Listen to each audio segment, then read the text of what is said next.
Arne Duncan was appointed CEO of Chicago Public Schools in 2001 by Mayor Richard Daley. A champion of community schools and after-school programs, Duncan helped create the Ariel Academy, a unique public school backed by a private firm that supplies each class with a $20,000 stock portfolio to manage. He graduated magna cum laude from Harvard University and was co-captain of the basketball team. He has played professionally in Australia and in countless pickup games with President-elect Barack Obama. I was just so lucky to grow up. I was always a young guy as part of my mother's program, so grow up playing against guys who were a lot older and a lot better than me, and was able to learn from them and get beaten enough times to get a little toughness maybe. But it's just been, it sort of shaped me growing up, and I was able to sort of travel the city and play in playgrounds all over the South and West Side, and you just learn so much through sports. Just all the values that we're trying to instill in our kids of hard work and unselfishness and being part of a team and teamwork and sort of sacrificing personal goals or personal glory for the larger good. And it's easy to talk about those values. It's another thing to try and live them, and living them on, whether it's a basketball court or a football field or whatever it might be. I think sports is just an extraordinary teaching ground. And so I was able to have great mentors like John Rogers and others who I learned from, and those lessons on the court have helped to shape my character, and I was so lucky for that. I got to play in lots of neighborhoods that were tough neighborhoods, and you learn to judge character very quickly and who you could trust and who you couldn't. And I wouldn't be doing what I'm doing today if I didn't have those skills. And it's a real way for me to relate to our students too. I'll go out and play with our high school kids or play with the elementary kids, and rather than seeing a guy in a suit, you can sweat a little bit and have a real nice shared experience. Then you can really sit down and talk afterwards and get a real sense from students in terms of what's working and what's not. So it's been a real bridge builder for me, and it's a lot of fun as well. Overall, I'm extraordinarily proud of the progress we're making. Over the past 5 years, we've actually improved at more than twice the rate of the rest of the state. It's been dramatic improvements. We're absolutely closing the achievement gap. 20 years ago, we were called the worst school system in America by the former Secretary of Education, Bill Bennett. I don't know whether that was true or not, but we definitely didn't have a school system we could be proud of. And we've come an extraordinarily long way, particularly since the mayor took over in 1995. But our goal is very ambitious. We want to go from worst to best, and I absolutely am convinced we have a chance to become the best big city, the best urban school system in the country over the next couple of years, and that's what we're trying to work extraordinarily hard to do. And there are lots of strategies we can get into, but the bottom line is we have to continue to dramatically increase graduation rates, we have to continue to dramatically reduce dropout rates, and we have to make sure all of our students upon graduation are ready to go to college and have the academic skills, or ready to go into the world of work. And ultimately, that's how I want to be measured.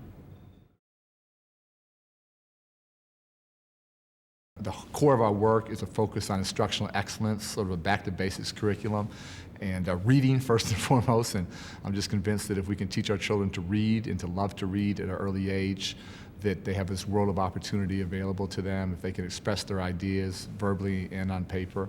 And if we don't do that well, frankly, nothing else we do matters. So it's a huge laser-like focus on great instruction, great teaching, and a laser-like focus on literacy. Second is what we call our human capital initiative, which is really trying to recruit the best and brightest into every level of the organization. We've gone from 9,000 applicants wanting to teach in Chicago Public Schools to over 20,000 applicants. We're actually more selective than universities like Stanford now in terms of hiring. We have about 12 applicants for every position. And the third core strategy is a bit of a broad one. I call it sort of more learning opportunities. It's just sort of challenging the assumption that I fundamentally think a school day that is 5 days a week, 6 hours a day, 9 months a year, I just think that's an outmoded model. It's broken. It's based on the agrarian economy.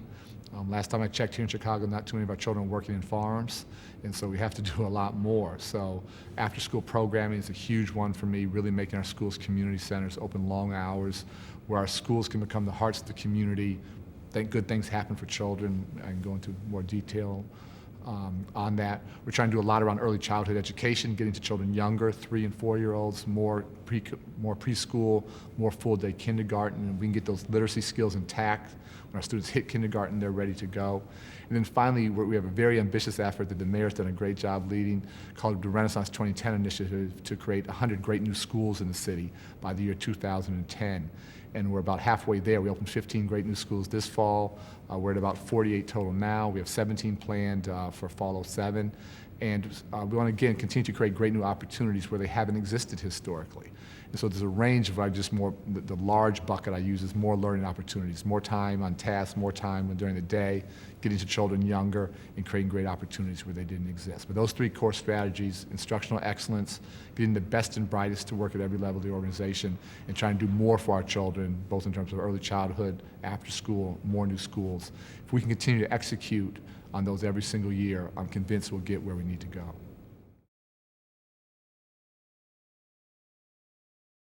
This piece of it's a really personal one. My mother tried to start an after-school program in 1960 and started at the local public school, and they didn't allow her to, so she had to work in a church basement across the street.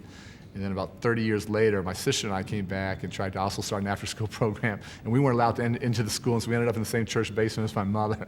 And so when I got in this position, the first thing I said we'd do is that we'd open up the schools to the community, that these are these fabulous resources. We have over 600 buildings. Every single one have, classrooms and libraries and computer labs and gyms and, you name it, swimming pools, these fabulous, physical resources that previously at 2:30 in the afternoon, the kids were swept out of there and out into the streets. It's incomprehensible to me. And so what we try to do is create a culture where we welcome the children, but most importantly, welcome the community in. We have all the nonprofits and social service agencies who are now providing services in the schools.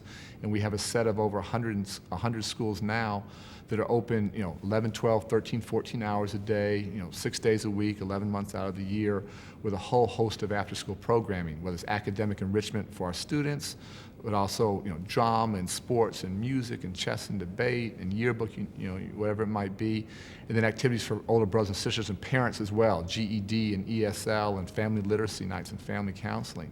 And again, I'm just convinced where school becomes the true heart, the true center of the community, which is the center of the family's life, our students are going to do extraordinarily well, and we're seeing those results. This is hard work, and again, it's harder to keep schools open. It's messier, it's dirtier, you got to figure out hours. There's some challenges there, but it's the right thing to do, and our children desperately need it, and they need it now more than ever.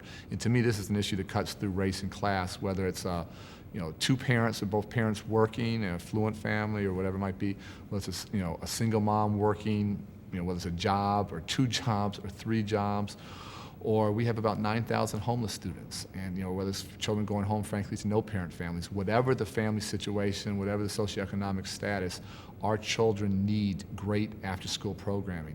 We have some extraordinary kids. We have some extraordinary kids who are beating the odds every single day, often coming from some very tough situations, and we owe it to them to do our best and create the best opportunities possible for them. I can't think of anything that I'd rather be doing.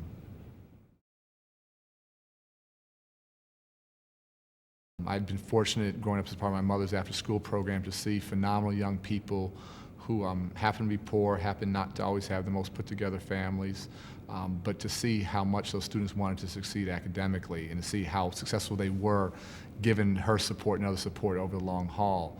And so rather than just running an after-school program, could you create a school? And then if you could do that, could you think of creating a system of schools, or a whole city of schools that really help students fulfill their tremendous academic and social potential? Quite frankly, most of the time growing up as a part of my mother's program, the public schools were the enemy. We were trying to do from 3 o'clock to 8 o'clock at night with students what wasn't happening during the school day. And I'm a little radical on this. I think when public education doesn't do its job, public education perpetuates poverty and perpetuates social failure. And when it does do its job, it really is it opens this door of opportunity to the mainstream of America and to the middle class. And so for me, this is it's a labor of love, it's a passion, and I think quality public education is the civil rights issue of our generation.